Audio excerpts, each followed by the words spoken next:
Salam alaikum a'azza'i talamid. Donc aujourd'hui, Inch'Allah, on va continuer notre chapitre l'immunité chez l'homme ou l'homme face aux microbes. Donc dans la première partie, on a parlé des micro-organismes, les différents types des micro-organismes, les propriétés responsables de leur pathogénicité. Et maintenant, dans la deuxième partie, on va répondre à la troisième question. Comment l'organisme se défend contre les microbes. Donc au cours 2, on va parler de l'immunité naturelle, al-mana'a at-tabi'iyya. Alors, l'homme héberge en permanence des milliers de microbes dans la peau, les oreilles, le nez, etc. Mais ces microbes ne peuvent pas pénétrer tous et toujours dans le corps et le sang. Et ce, grâce à la présence de ce qu'on appelle barrière naturelle. Donc je traduis أن الإنسان كيشكل واحد المكان ديال تواجد عدد كبير من الجراثيم تتواجد على مستوى الجلد على مستوى الأذنين على مستوى الأنف يعني جميع الأعضاء التي تتصل بالوسط الخارجي ولكن هذه الميكروبات أو هذه الجراثيم لحسن الحظ أنها لا تدخل دائما وكلها إلى الجسم وإلى الدم وذلك بفضل وجود حواجز طبيعية des barrières naturelles qu'on va reconnaître tout de suite. Alors, la première question à laquelle on va répondre, quelles sont ces barrières naturelles? La deuxième question, comment réagit notre corps au cas où ces barrières sont franchies؟ يعني في حالة تم اختراق هذه الحواجز أو تم إتلافها ما هي ردة فعل جسم الإنسان؟ Donc, on va répondre à la première question, c'est-à-dire on va parler des barrières naturelles. Les barrières naturelles contre la pénétration des microbes. Le cas de la peau. Ici, on a une photo de la peau humaine. Et ici, on a une observation microscopique d'une coupe d'une peau humaine. Donc, vous voyez très bien que la peau de l'homme, on a déjà vu la structure de la peau, que la peau est constituée de 3 couches superposées. Une couche externe qu'on appelle la couche cornée et qui est formée de cellules mortes. Une deuxième couche qu'on appelle le derme et une couche profonde qu'on appelle l'épiderme. Donc déjà, la présence des 3 couches superposées constitue une barrière contre la pénétration des micro-organismes. يعني تواجد 3 ديال الطبقات سوف يصعب الأمر على الجراثيم لكي تدخل أو تتسرب إلى جسم الإنسان لأن هناك 3 طبقات متراكبة. ثم autre chose, c'est que la surface de la peau possède un revêtement imperméable de cellules mortes, la couche cornée, qui est formée de cellules mortes. Donc, le renouvellement de ces cellules mortes permet en permanence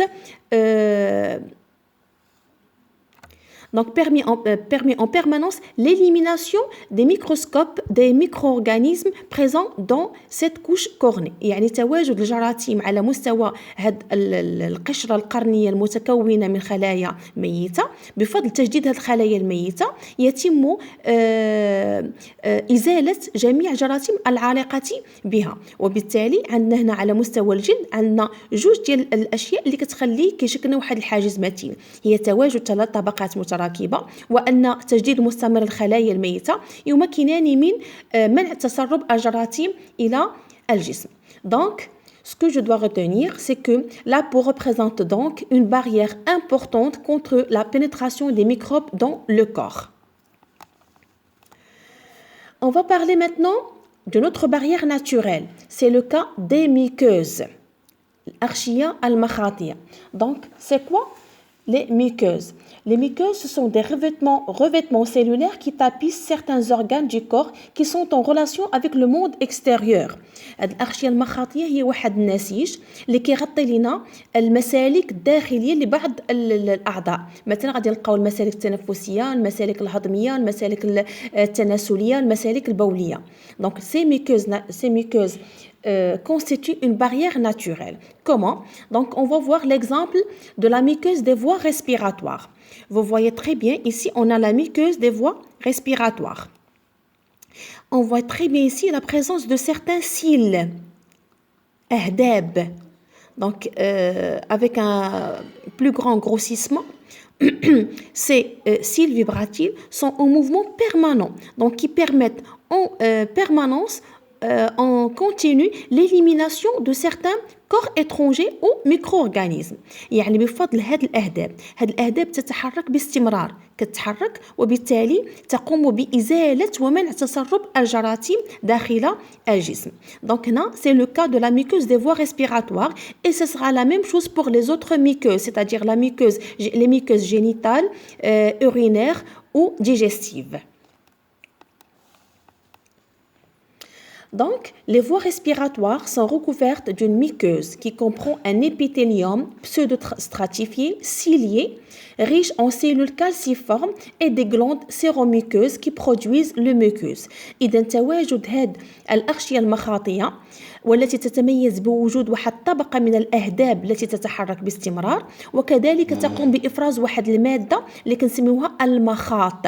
مثلا في الحالة ديال الأغشية المخاطية كنلاحظوا أن هناك إفراز سائل اللي كنسميوه مخاط الأنف. Donc le mucus il bloque ou inhibe la multiplication des micro-organismes. Donc dans les muqueuses et le cas des muqueuses des voies respiratoires, les cellules ciliées vibratiles et le mucus rejettent les particules étrangères à l'extérieur.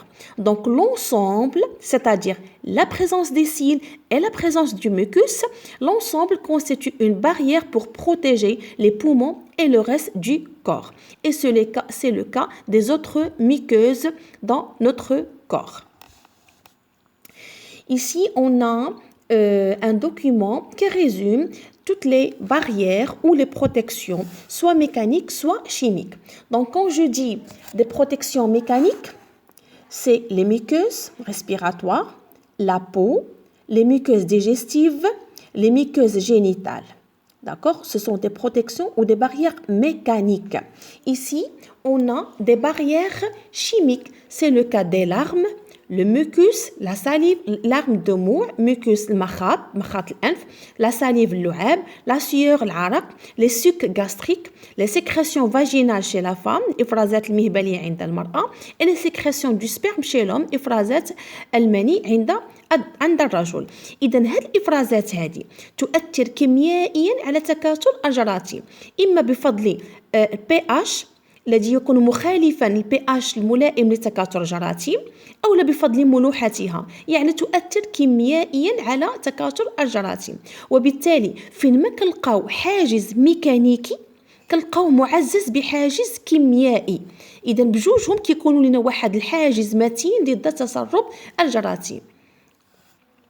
Donc pour conclure, l'homme alors possède deux types de barrières naturelles qui empêchent l'agression des microbes. Barrière mécanique, la peau, les muqueuses des voies respiratoires, digestives et génitales, et les barrières chimiques, larmes, muqueuses, salive, sueur, etc. Maintenant, on sait très bien que parfois, ces barrières, et surtout la peau, peuvent être rompues. Dans le cas d'une plaie, جرح, une réaction inflammatoire locale se produit. Rougeur, chaleur, douleur et gonflement de la blessure. On parle d'une inflammation locale. إذا في بعض الحالات هاد الحواجز ما كتبقاش فعالة ضد تسرب جراثيم. فمثلا هنا الحالة ديال الجرح اشنو كنلقاو بأن هنا حدث فتح على مستوى الجلد وبالتالي يشكل واحد الباب سهل لتسرب الجراثيم. في هاد الحالة كنلاحظوا فين ما كيوقع لنا واحد الجرح مثلا أو لا حرق أو لا تلف على مستوى الجلد كنلاحظوا أن واحد الأعراض تظهر. شنو هي هاد الأعراض؟ احمرار المنطقة المصابة، ارتفاع درجة حرارة، تصبح مؤلمة وكذلك تنتفخ. فعندما تظهر هذه الأعراض نتكلم عن حدوث استجابة التهابية محلية, une inflammation locale. Donc, on va reconnaître tout de suite pourquoi ces symptômes apparaissent lors d'une plaie au niveau de la peau. Donc, pour comprendre la cause de ces symptômes, on va analyser un petit peu une plaie au niveau de la peau. Donc, ici, on a un schéma qui décrit un petit peu les différentes variations qui se les différents changements qui apparaissent lors d'une plaie. Donc, au niveau d'une plaie non soignée, bien sûr, les capillaires sanguins se dilatent. Regardez bien ici. On a الشعيرة الدموية يزداد سمكها. إلا قارنا السمك ديال الشعيرة الدموية بعيدة عن الجرح كنلقاو أن عندها سمك معين، ولكن في المنطقة التي أصيبت بالجرح السمك ديال الشعيرة الدموية يكبر. Donc, les capillaires sanguins se dilatent, du plasma s'en échappe, s'infiltre dans les tissus. Donc هنا كيبان لنا أن السائل الأصفر اللي كيشكل لنا البلازما هنا يخرج عبر الشعيرة الدموية، وهذا هو اللي كيسبب لنا في الانتفاخ ديال المنطقة. هاد خروج هاد البلازما il stimule les terminaisons nerveuses et ce la cause de la douleur. يعني خروج هاد البلازما يهيج لنا النهايات العصبية الموجودة على مستوى الجلد، وبالتالي هذا هو السبب اللي كيخلينا نحسوا بالآلام على مستوى الجرح. Certains leucocytes, ce qu'on appelle les leucocytes, ce sont des globules blancs. On a déjà vu les constituants du sang. On a vu que le sang se constitue par un plasma liquide transparent et des cellules sanguines, les globules rouges et les globules blancs, bien sûr, et les plaquettes sanguines. Donc, ces globules blancs, ils sont en train de quitter les capillaires sanguins pour aller vers le point de contamination. Donc, ils quittent les capillaires pour aller vers le point de contamination. Ici, on va se poser une question. Pourquoi ces leucocytes et le plasma quittent les capillaires sanguins vers le point de contamination? Ici, on a un prélèvement de pus observé au microscope après coloration. دونك هنا خدينا واحد قطره قيح على مستوى الجرح باش نشوفوا اشنو وقع على مستوى قطره القيح، اشنو كيوقع. دونك on observe très bien des leucocytes الكريات البيضاء et la présence de plusieurs microbes gélatine. D'accord? Donc si on voit très bien que ces microbes sont en train de pénétrer ou d'être phagocytés par une leucocyte. Ici, on voit très bien que des microbes sont carrément à l'intérieur des leucocytes. Donc, que se passe-t-il? Eh bien, les globules blancs ou les leucocytes sont en train de manger, de phagocyter ces microbes pour les digérer et les éliminer. Donc, il s'agit ici d'une réponse immunitaire. إذن هنا كيبان لنا بأن بعض الجراثيم أصبحت داخل الكريات البيضاء، هنا في طور الدخول إلى الكريات البيضاء، يعني أن الكريات البيضاء التي تركت الشعيرة الدموية وذهبت في اتجاه الجرح قامت بابتلاع هذه الجراثيم وذلك من أجل القضاء عليها. إذن هنا عندنا واحد رد فعل مناعتي تجاه الجراثيم التي تسربت إلى الجسم، يعني وهذا هو أول وسيلة دفاع كيقدمها الجسم في حالة اختراق الحواجز الطبيعية، أن هذه الكريات البيضاء تقوم بابتلاع والقضاء على الجراثيم. C'est ce qu'on appelle la phagocytose أو ظاهرة البلعمة.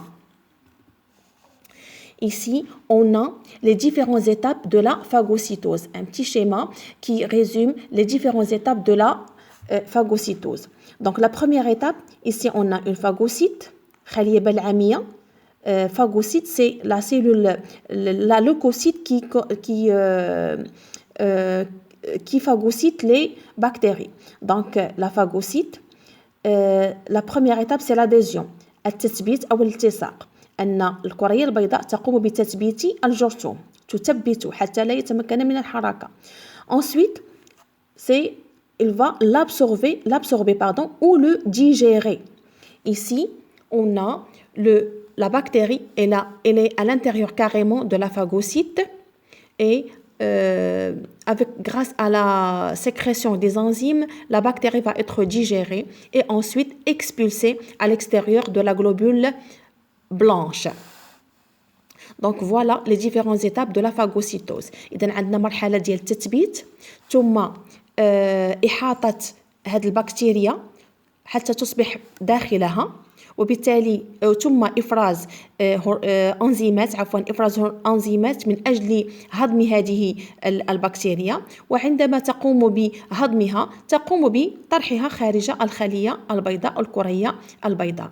Donc voilà les étapes de la phagocytose. Donc, la réaction inflammatoire qu'on a vue tout à l'heure, c'est-à-dire الاستجابة الالتهابية.